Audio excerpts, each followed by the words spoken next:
রাজধানী সহ দেশের বিভিন্ন এলাকায় জ্বালানি তেলের সংকট এখনো পুরোপুরি কাটেনি। পেট্রোল পাম্পগুলোতে দেখা যাচ্ছে যানবাহনের দীর্ঘ সারি। গ্রাহকের অভিযোগ, ঘন্টার পর ঘন্টা লাইনে দাঁড়িয়েও মিলছে না পর্যাপ্ত জ্বালানি। চৈত্রের গরমে দীর্ঘ সময় অপেক্ষায় থেকে চালকদের ভোগান্তি চরমে। সংকটের নেপথ্যে সিন্ডিকেটের কারসাজিকে দায়ী করছেন অনেকেই।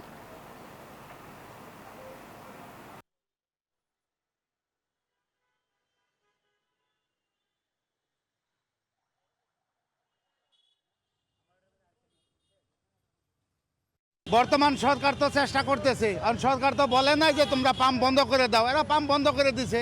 টাইমটা নষ্ট হয়ে যাচ্ছে এখানে তেলের জন্য লাইনে থাকা। আবার অনেক সময় মিটিং থাকে, মিটিংগুলোতে যে টাইম শিডিউল দেওয়া থাকে সেখানে সময় মতো পৌঁছা যাচ্ছে না, অফিসে যাওয়া যাচ্ছে না। এই একটা পাম্পে আমরা তেল পাই, আর কিছু কিছু পাম্প একেবারেই বন্ধ। তো ওইসব পাম্পে যদি এরকম নিরাপত্তা দিয়ে যদি তেল দেয় তাহলে এই সিরিয়াল আর থাকবে না। 200-র বেশি সার্ভিস ও ফিচারে লেনদেনের সব বিকাশ অ্যাপে সম্ভব। এ বিষয়ে বিস্তারিত জানাতে আমাদের সাথে যুক্ত হচ্ছেন সহকর্মী জুবাইর সানি। সানি, ফিলিং স্টেশনে আজ কি চিত্র দেখছেন? ঠিকমতো তেল সরবরাহ পাওয়া যাচ্ছে কিনা, গ্রাহকেরা কি বলছেন?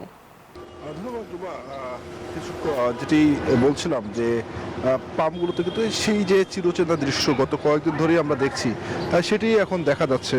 অনেক পাম্পে তেল দেয়া হচ্ছে না, এবং যে পাম্পগুলোতে তেল দেয়া হচ্ছে সেখানে গাড়ির দীর্ঘ সারি, ঘন্টার পর ঘন্টা দাঁড়িয়ে তারপরে তেল দিতে হচ্ছে।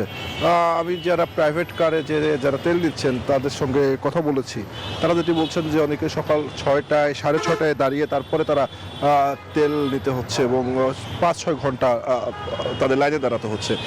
পাম্প মালিকদের সঙ্গে কথা বলছিলাম কিছুক্ষণ আগেই, তারা যেটি জানাচ্ছেন যে ডিপো থেকে তেল সরবরাহ কিছুটা কম থাকার কারণে কিন্তু এমন ভোগান্তি তৈরি হচ্ছে, এবং অনেক পাম্প রয়েছে যারা কিন্তু এখন তেল পাচ্ছেন না, সে কারণে তারা কিন্তু তেল দিতে পারছেন না, এবং তাদের পাম্পগুলো বন্ধ রয়েছে। সেই কারণে যেসব পাম্পগুলো তেল দিতে পারছেন সেখানে কিন্তু গাড়ির দীর্ঘ সারি তৈরি হচ্ছে।